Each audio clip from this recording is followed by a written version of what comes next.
How to disable AI answers in Snapchat My AI Chat.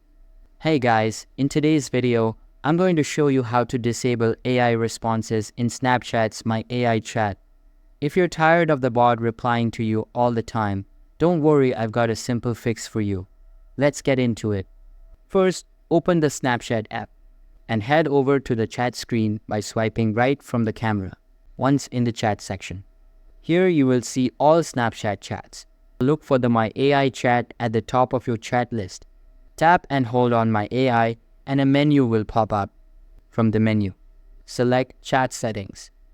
Now tap on Clear from Chat Feed. This will remove My AI from your chat list, so it won't pop up unless you interact with it again.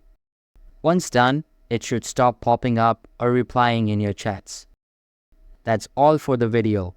If this helped, be sure to like, comment, and subscribe for more Snapchat tricks.